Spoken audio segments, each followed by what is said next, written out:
अब जो इश्यूज हैं उनमें और उस आंदोलन में फर्क ये है कि वो आंदोलन था उन 3 कानूनों के खिलाफ। ये अब जो आंदोलन है ये उस आंदोलन के समय जो और मुद्दे रखे गए थे साइड के, ये उनसे संबंधित है। हाँ, लेकिन एमएसपी का इसमें मेन मुद्दा है। निजी तौर पे मैं बिल्कुल इसके पक्ष में नहीं हूँ। लोकतंत्र है, सबको अपनी बात रखने का अधिकार है, लेकिन मैं 20 साल प्रशासन में भी सेवाएं दी हैं, तो कानून व्यवस्था बनाए रखना भी सरकार का एक सर्वोपरि दायित्व है। कि मैं पिछले जब से आंदोलन शुरू हुआ है शायद 5 या 6 बार दिल्ली से चाहे हिसार आया हूँ, चाहे रोहतक आया हूँ या और कहीं गया हूँ। दिल्ली क्यों बंद कर रखी है मुझे समझ में नहीं आ रही, क्योंकि जो आंदोलनकारी हैं वो तो दिल्ली से अभी 250-300 किलोमीटर दूर हैं सारे के सारे। देखिए, मेरा तो जब पहले वाला आंदोलन था तब भी मुझसे जब कभी भी पूछा गया, मैं यही कहता था कि इन चीज़ों का हल सभी स्टेक होल्डर्स जो हैं जिन पे इसका असर पड़ता है उनसे बातचीत करके ही निकल सकता है।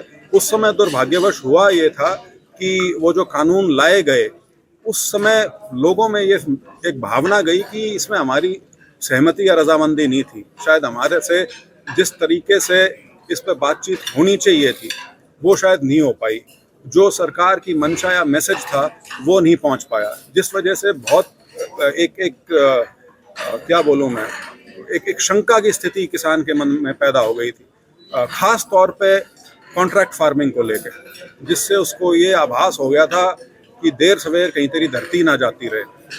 तो वो एक लैक ऑफ कम्युनिकेशन की वजह से वो स्थिति जो थी इतनी विस्फोटक बन गई थी। खैर उसका सही समय पे वो वापस ले लिए गए तीनों कानून और वो स्थिति उस समय तो हट गई।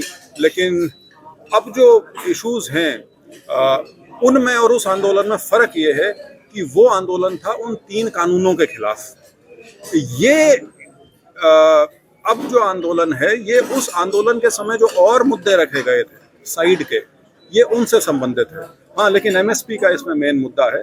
तो मुझे लगता है कि कोई ना कोई हल निकल जाएगा बातचीत से। जो प्रस्ताव रखा है सरकार के, जैसे 5 और 4 फसलें इस तरह की रखी गई और इस तरह की दालें और कपास इस तरह के, लेकिन जो किसान कह रहा है कि जो भूगोल की स्थिति देखें तो अलग अलग जो राज्यों में अलग अलग जो फसलें होती हैं तो तमाम जो फसलें हैं उसको लेकर एमएसपी की गारंटी चाहते हैं, वो जो खर्च है किसान का वो माफ।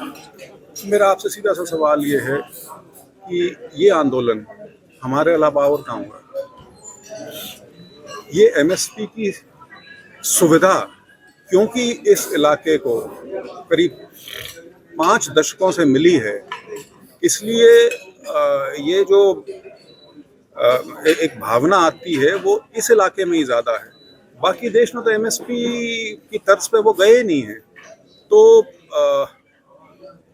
और चाहे पिछला आंदोलन था चाहे ये आंदोलन है, ये भी जो उत्तर पश्चिमी भारत है उसी की उपज है और उन्हीं के जो इश्यूज हैं वही इसमें बेसिक फोकस में है।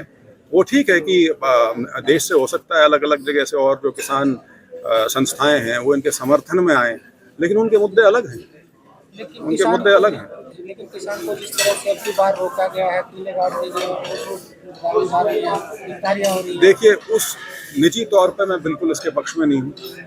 लोकतंत्र है, सबको अपनी बात रखने का अधिकार है, लेकिन मैं 20 साल प्रशासन में भी सेवाएं दी हैं, तो कानून व्यवस्था बनाए रखना भी सरकार का एक सर्वोपरि दायित्व है। तो यदि उसमें सरकार को लगता है कि स्थिति बेकाबू हो सकती है, यदि बिल्कुल खुले तरीके से छोड़ दिया, तो वो उनकी सोच है। इतना मैं ज़रूर कहना चाहूँगा कि मैं पिछले जब से आंदोलन शुरू हुआ है शायद 5 या 6 बार दिल्ली से चाहे हिसार आया हूँ, चाहे रोहतक आया हूँ या और कहीं गया हूँ। दिल्ली क्यों बंद कर रखी है मुझे समझ में नहीं आ रही, क्योंकि जो आंदोलनकारी हैं वो तो दिल्ली से अभी 250-300 किलोमीटर दूर हैं सारे के सारे। तो दिल्ली में मैं यहाँ तक भी समझ पाता कि आने का रास्ता बंद किया हुआ है। Subscribe our channel for latest news and updates, and don't forget to press bell icon for latest notifications.